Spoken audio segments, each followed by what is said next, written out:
Hello and welcome back to another episode of the Ealing Road podcast, a podcast for Brentford fans by Brentford fans. I'm kind of getting bored of that tagline, to be honest.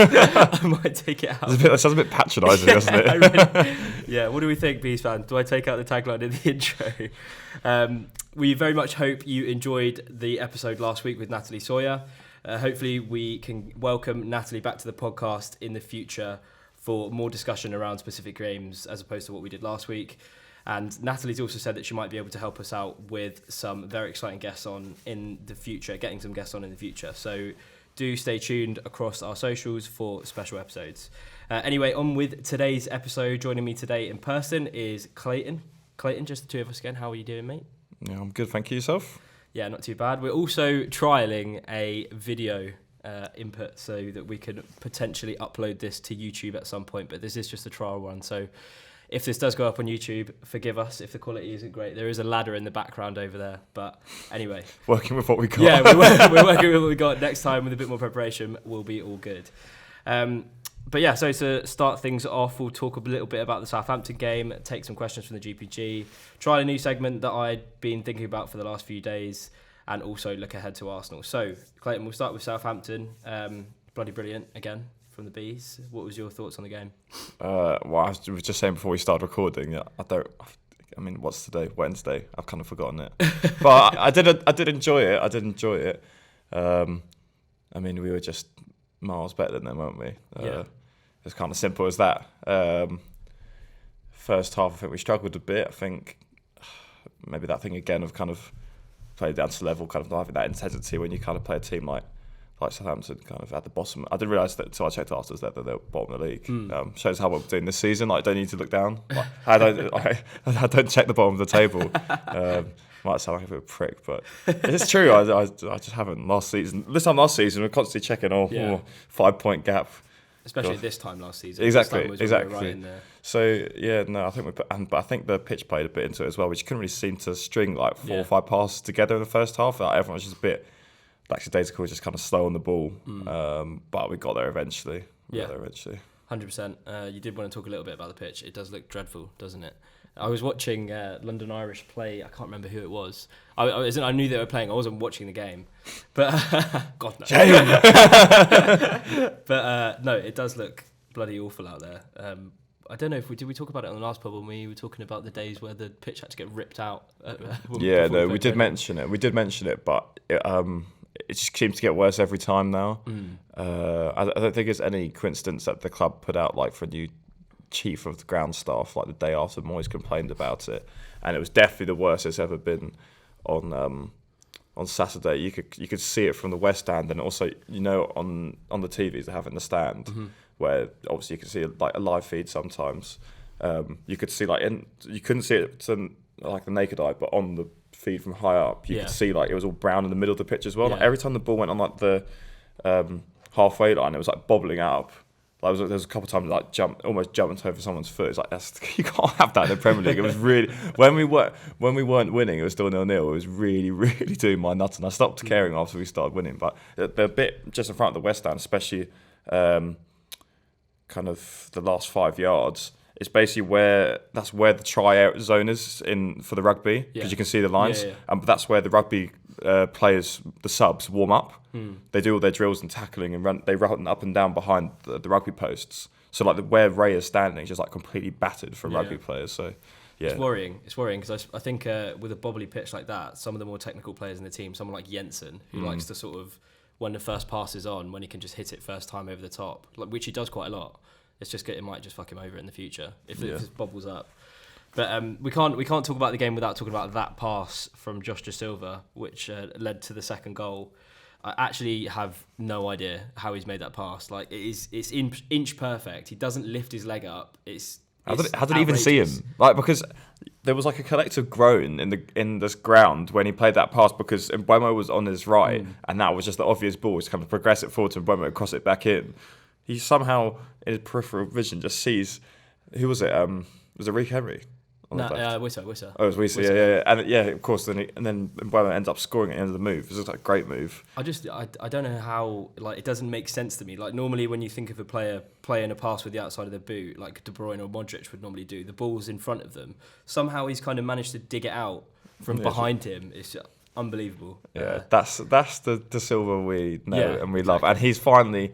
I remember when we got promoted, I was kind of saying to kind of some of my friends, they're like, for Sport Big Six clubs, like, what players to look out for. And it was like De Silva was one of them. I was like, trust, like, mark my words, like, he's so good. Like, it's just the way he drives the ball, moves, like, he just has that magic moment like that in him. And we've spoke about it over the last couple of weeks, like maybe he won't get back to that, but he's getting the minutes now. He's starting every week, and that's absolute magic. Exactly. We did touch on it before a couple of questions ago about just sort of not looking towards the bottom end of the table. Southampton are obviously bottom, and I was actually really confident before the game. Before Bournemouth, I don't know why, but I kind of felt a little bit nervy, like it could be one of those games where you get undone. But Southampton, I just feel like from the point that they appointed Nathan Jones, it was just a disaster waiting to happen. Obviously, Rasmus Ankersen was supposedly quite instrumental in the appointment of Nathan Jones. Former sporting director at Brentford, of course. What's co-sporting director? Yeah. Shout out, Charles. What's your thoughts on just Nathan Jones, the whole situation at Southampton? Well, have you seen there was like some under 23? They account like posted some under 23s like fixture result, and all the replies are just like Nathan, Jones out. Like he did that all like such a weird interview. He's a weird bloke. Yeah, he's so strange. He's really unlikable. Yeah. There's some Southampton kind of fan group did a poll on Twitter. Got 89% people said they didn't want them manager anymore. Well, I didn't get it when they made the appointment. It's just like I just don't understand. No, because correct me if I'm wrong, but like, so he was obviously done very good things with Luton. Yeah. Probably not like comparable to like something like Eddie Howe, like a lot more pedigree, but kind of taken them from League Two to the Championship, close to playoffs. But he went to Stoke at one point, completely failed, went back to Luton, and then he's basically somehow got this job. But like when I saw the appointment, it just didn't make any sense because like Hassan Hutzal, I mean, has flaws. He had those stupidly big losses, but he was still like a pedigree of manager. And he played a good brand of football as well. Exactly, he was like a mini Klopp. It was like you can get this little angry guy to come and manage a team that like, and he's saying, "Oh, I'm compromised." It just strange. Stinks. It stinks. It's strange. I'd be very surprised if he keeps his job if they lose the next couple of games. Well, to be fair, even if they lose the next one, I think the right might be on the wall for him. Ben Mee, another unbelievable performance. I think sort of since Chelsea at home, where Brozier kind of exposed him a bit for pace, I remember. Since that game, near enough every game, he's been 10 out of 10. Another blinding performance on Saturday. Signing of the season? It's got to be.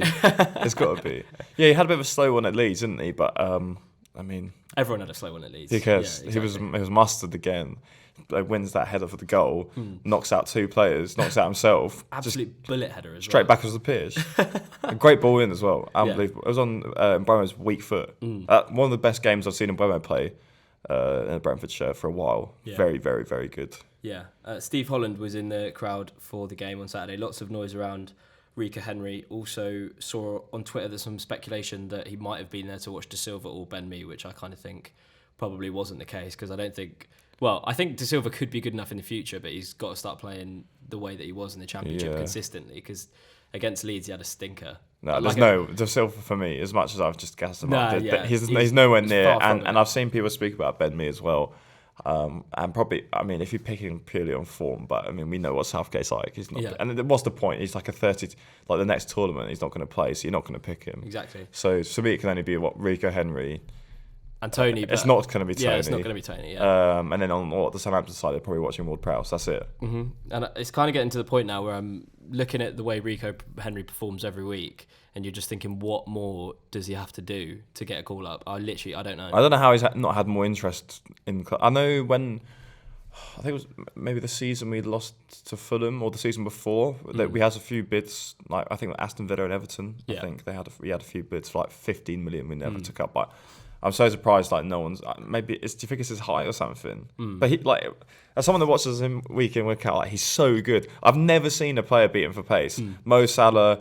I mean, who was the the winger that was a doozy for Southampton. I thought he looked a decent player. And I was saying afterwards, I think he's played most other left backs in the league. He probably would have had a very good game because he looked very tricky, quick turn of pace. Henry wasn't really a problem for him. Exactly, especially because apart from obviously Luke Shaw is the stalwart choice in that England side, but Ben Chilwell is an injury prone all the time. And he's clear of what's the Palace player left back? Oh, Mitchell. Yeah, Sorry, exactly. Mitchell. Yeah, exactly. Yeah, I can't really understand. You know, Jordan used to play with Mitchell in the Brentford Academy. Yeah, they're in the same age group. Yeah, he seems like a bit of a tosser, that Mitchell. Every time I've seen him in a game, there's always highlights of him getting into a scrap with someone or other. I mean, Rico Henry's definitely better than him. But he's made a few England squads. Yeah, the only thing that I would say that might be letting him down is that he doesn't offer as much going forward as a Luke Shaw, potentially. But then, he does come up with assists, and on Saturday he made a great cross for Jensen's third. And the thing is, for whatever he lacks in going forward, which isn't much in my opinion, he makes up for defensively, because like you said, there's not a right winger in the league that will have the better of him on any given day, because he's not going to do him for pace, he's not going to do him for strength. Yeah, and for England, set pieces and stuff, you can just like we do, you can just leave him back. I've never seen anyone beat him for pace from the halfway line. He's just so quick. Mm-hmm. Yeah, well, like we said, when you win 3-0, it depends who you win 3-0 against, but there's not really much to say. Brentford just keep winning, and it's just we're good. Yeah, well, no, we are. We're good. We're quite good at the moment. It's about where do we size up against these teams? I saw there was a question on the thread about kind of a couple more games into this run, what's our realistic expectations? Yeah. I think do we renew the passport or something? Yeah, like it was Aslan asking where we're finishing this season now that we're over the halfway point. What would you be happy with, realistically? Realistically, I'd be happy with 7th or 8th or 9th, to be honest. If you finished 10th, would you be disappointed?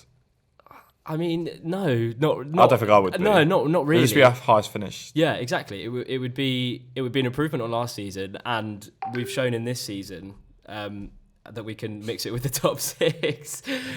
Big WhatsApp notification. Need to mute my computer next time I record one of these. Rookie error. But yeah, we've got a pristine record against the top 6 so far, bar that Arsenal game, which hopefully we'll get some revenge for on Saturday. But this season we've gone to new heights in terms of going into these games and thinking. I remember Natalie said it on the podcast last week, where you're going into these games and you're actually thinking, you know what, we might actually get a point out of Man City away. Whereas last season it was just we're happy to be here. I'm still happy to be here, don't get me wrong.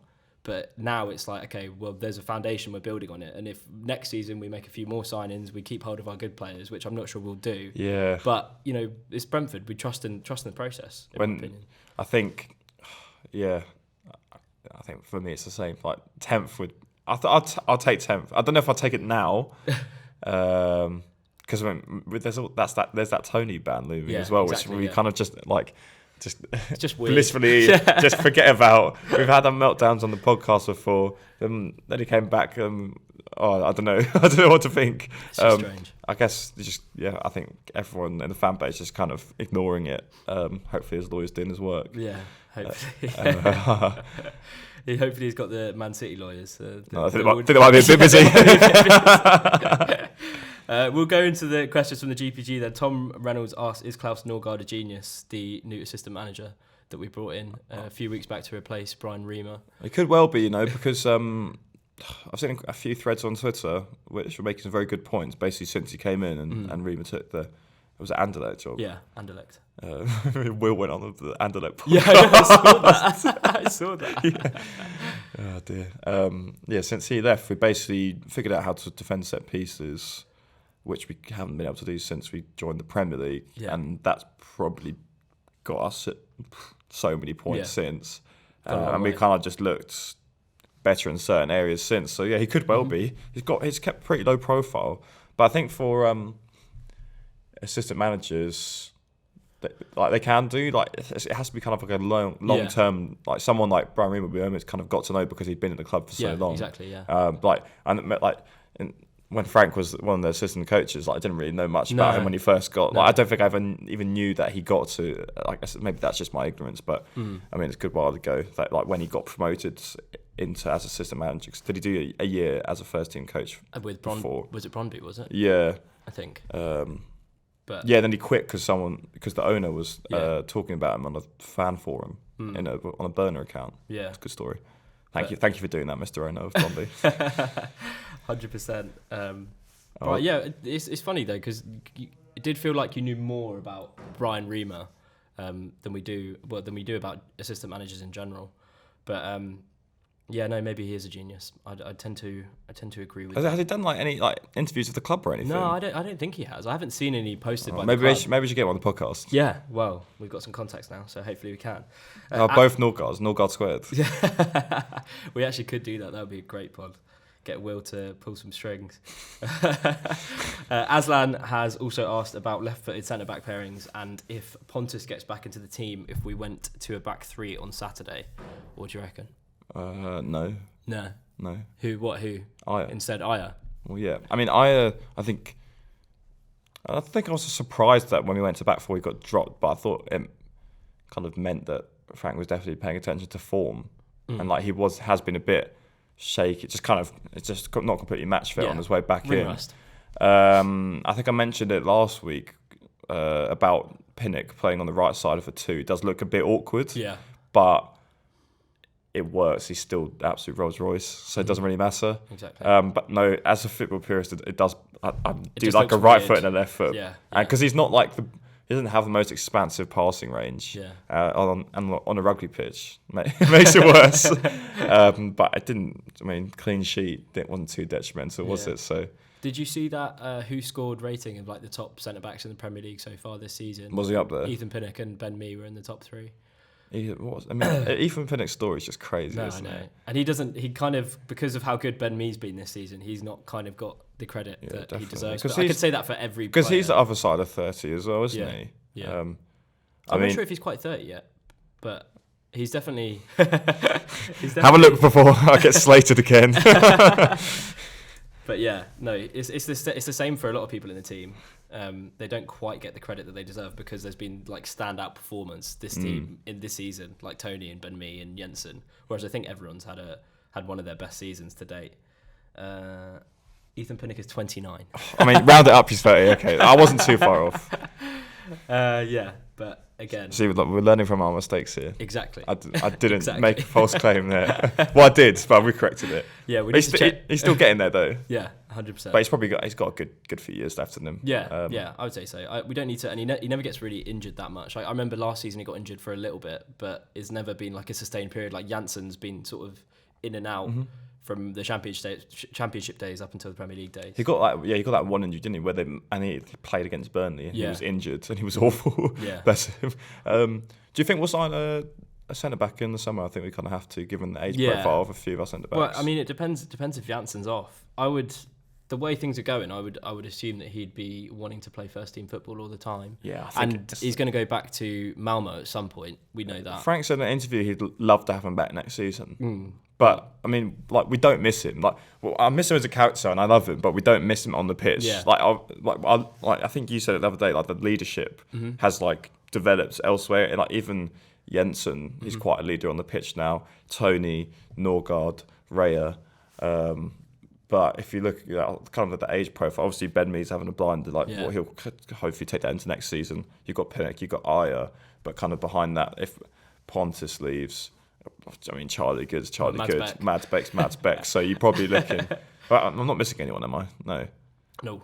Oh, Zanka as well. That's just good cover, though. That's good cover. He could be off next season as well. He wasn't even supposed to sign last season, but he had signed an extension. Well, it wasn't an extension. He just signed on for another year. Well, no, his contract ran out, and he was doing his rehabilitation of us, and then he was fit again. No one else picked him up, so we're like, well, come back then. Yeah, but he's been phenomenal when he's played. Well, I mean, what a signing that was! Like I would have, when we signed it, I was like, that's a bit strange. Like, I remember him playing for Huddersfield. It wasn't anything special, and I think I don't know, can't remember where he'd gone and played in the meantime.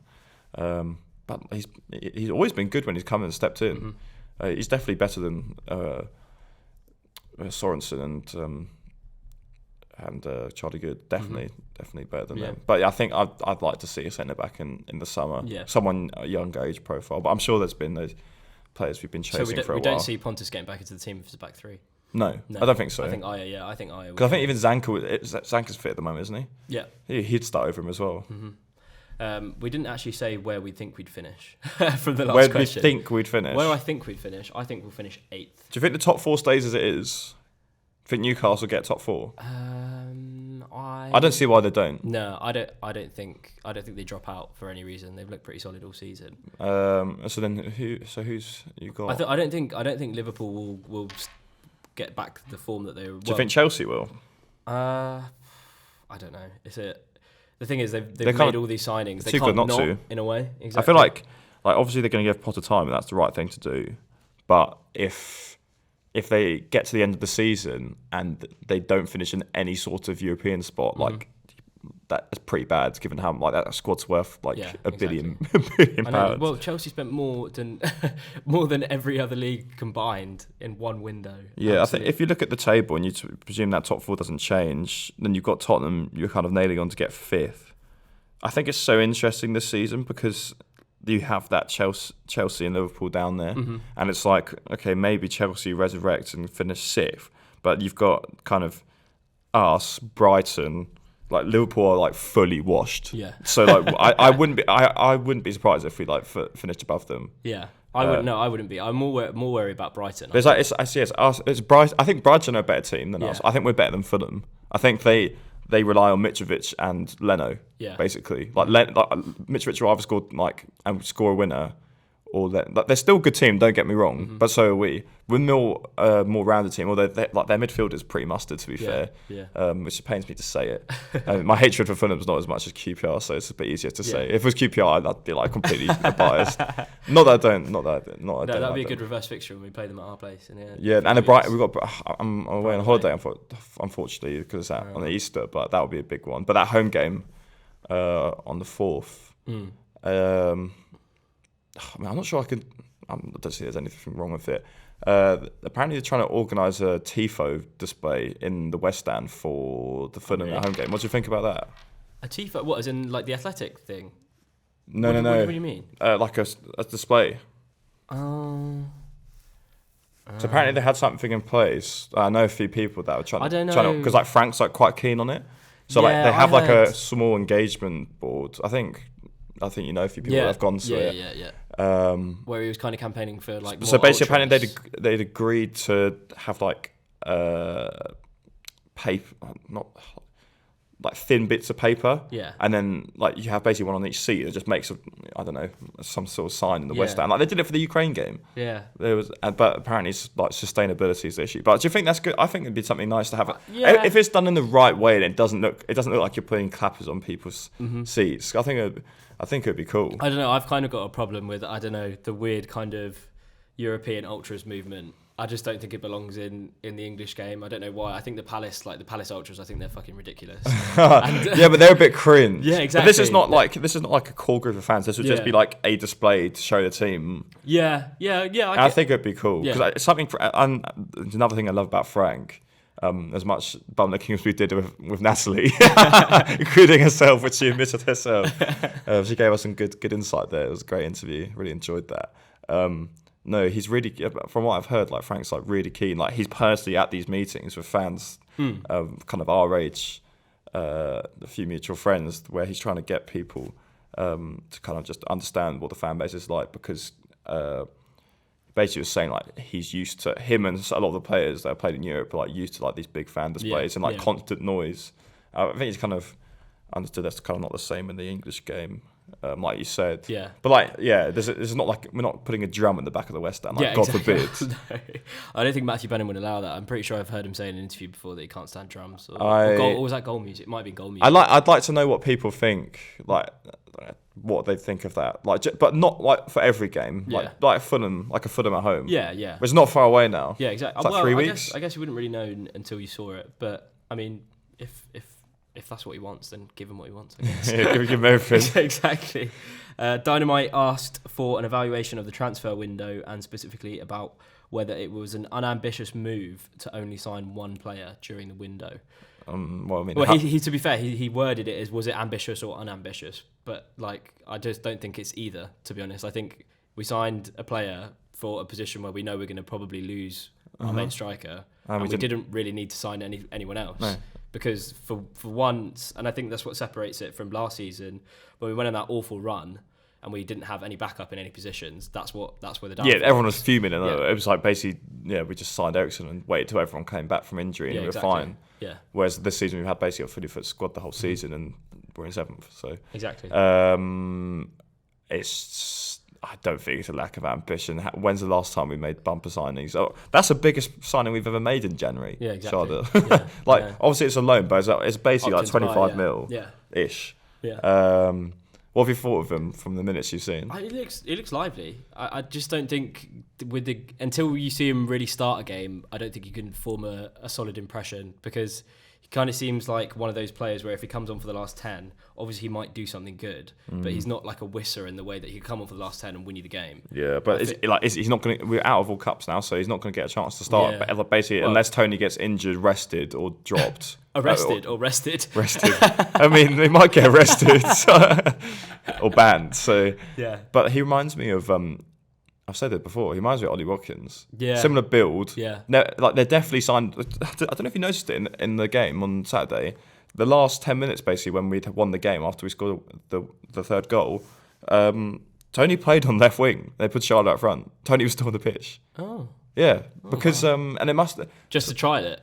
Yeah, it must be their priority, I think, because he's definitely the Tony replacement. Yeah, he's like kind of the same height as Watkins. Watkins had pace. He looks raw, which so did Watkins when we got him as well.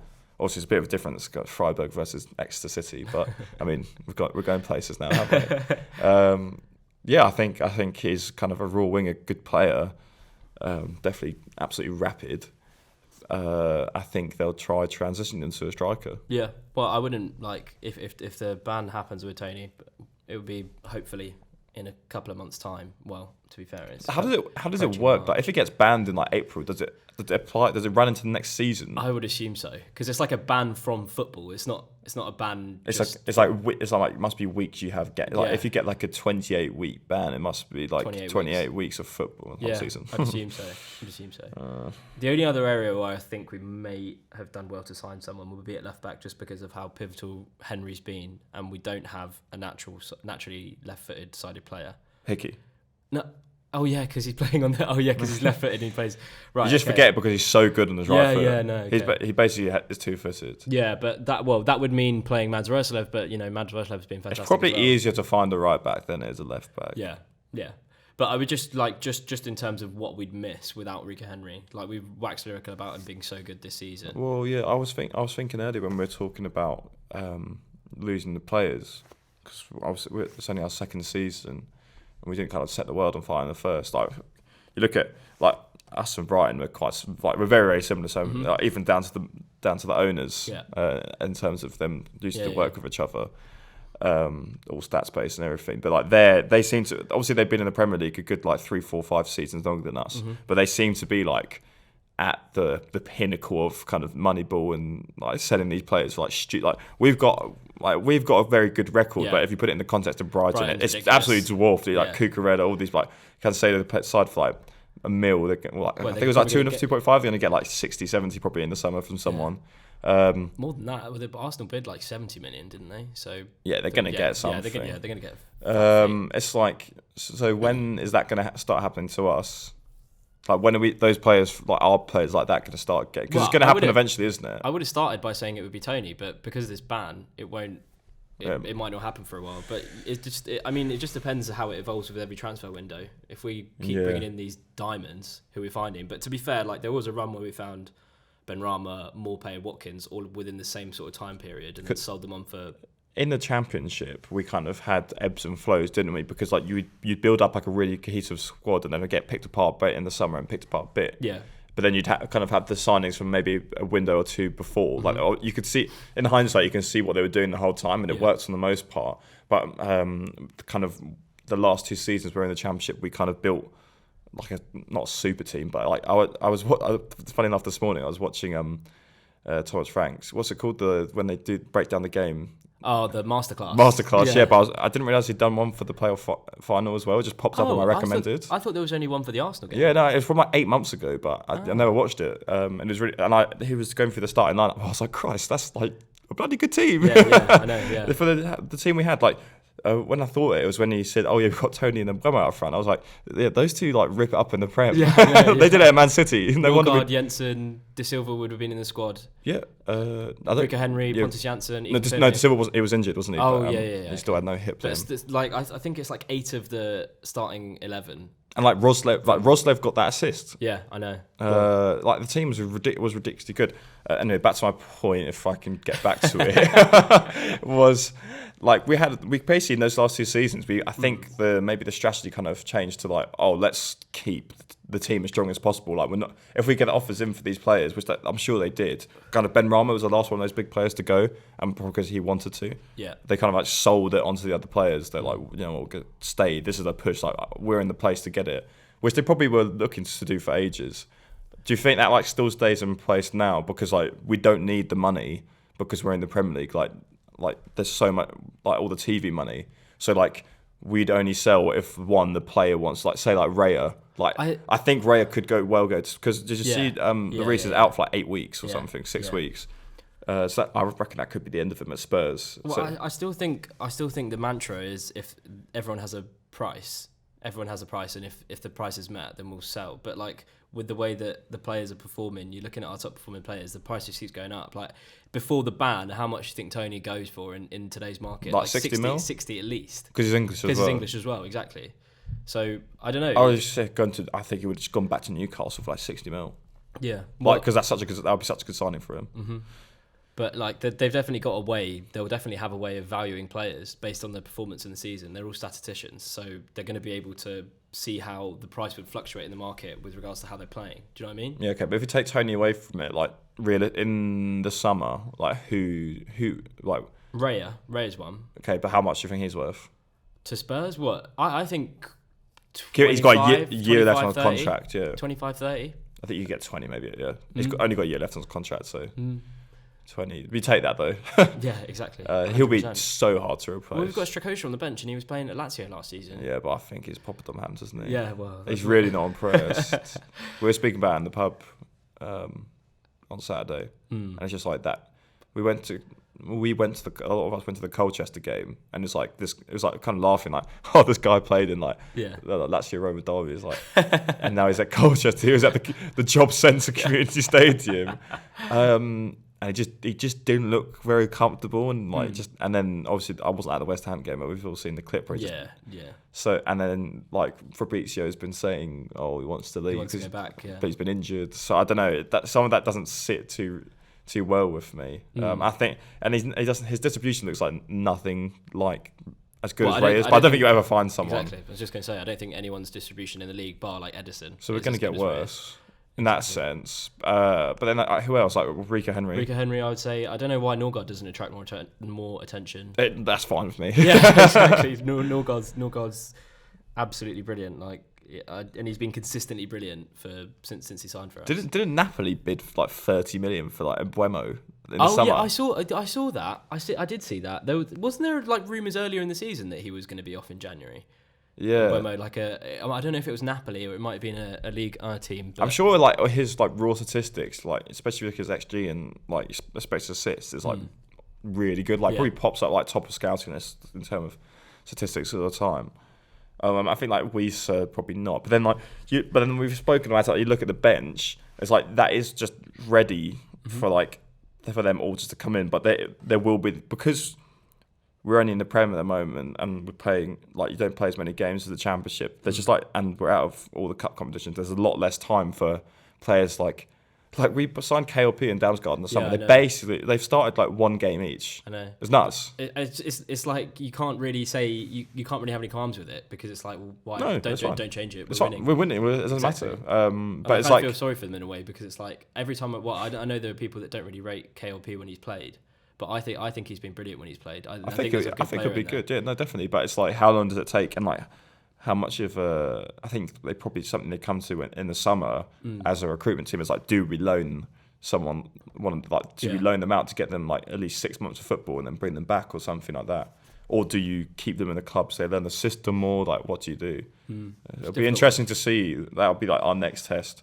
Because obviously we'll finish where we finished this year. Like it's already a big tick. Like it's the season. Clip me when we get ready again. Not possible. Anyway, we've gone on a bit of a tangent, but I hope we answered all the questions from the GPG. I think we did. So this next section of the podcast is a new segment that we are going to trial today called Away Days.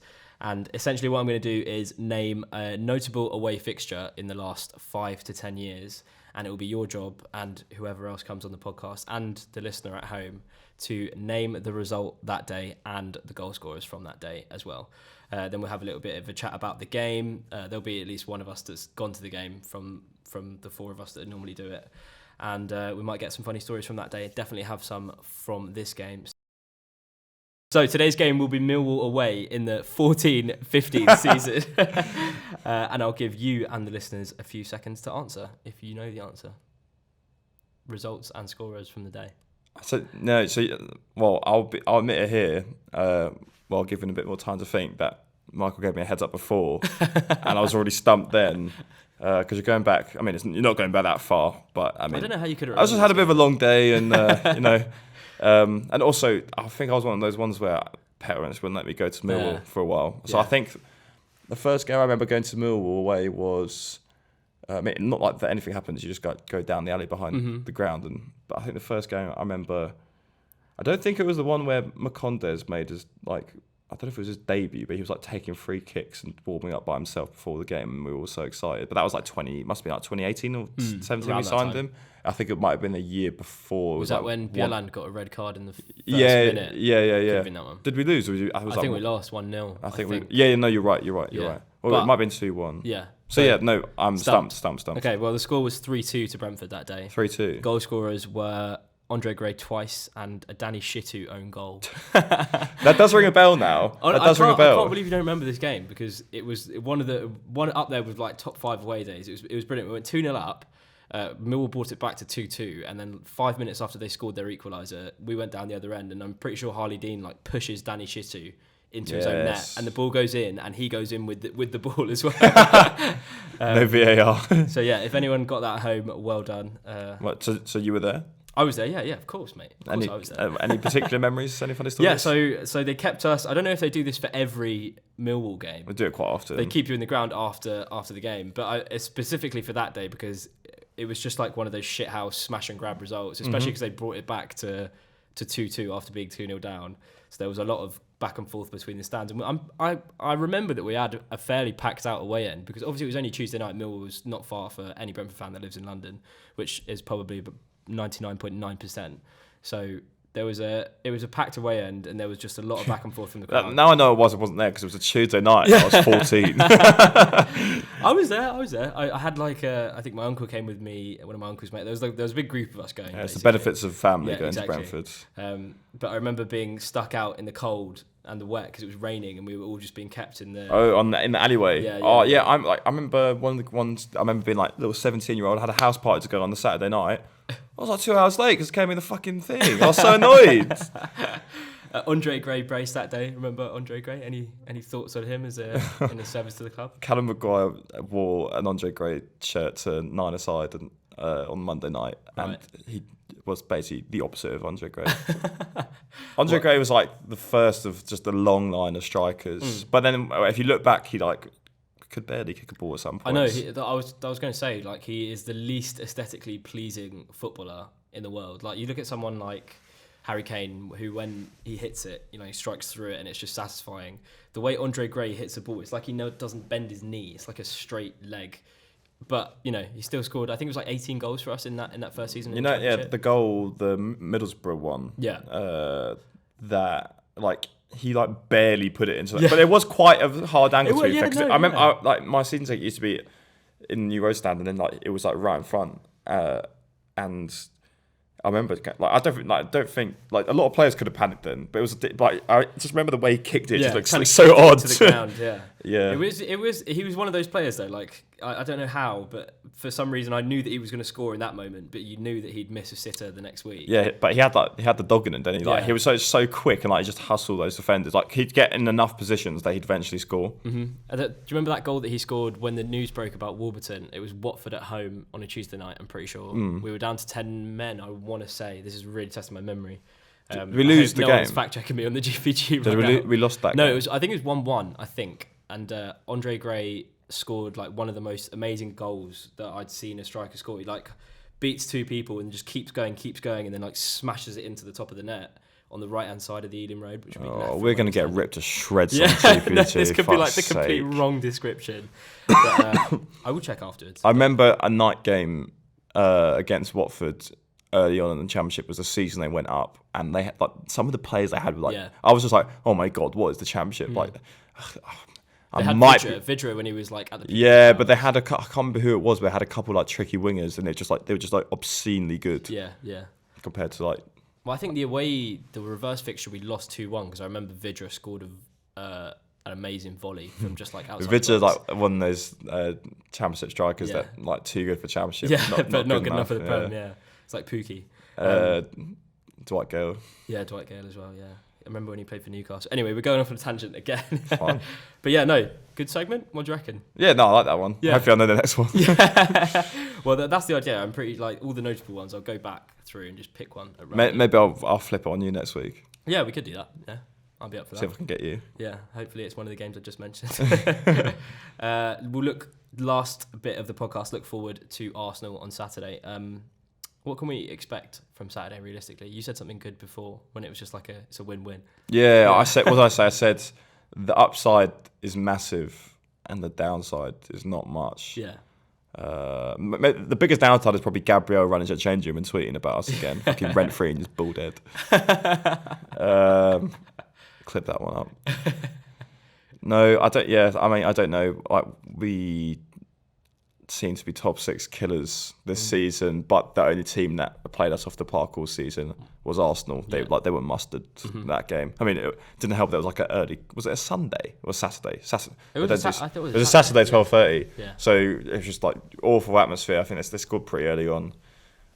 Just completely managed the game. I think Frank said in his post-match, I'm pretty sure he said something like, "Wow, that's a really good team that just played." Oh, I've been so impressed with them this season. But then obviously they lose that Everton game, which is it's kind of inevitable. But also they've been that good, and that Everton team was that poor. It's still surprising. Yeah. But then.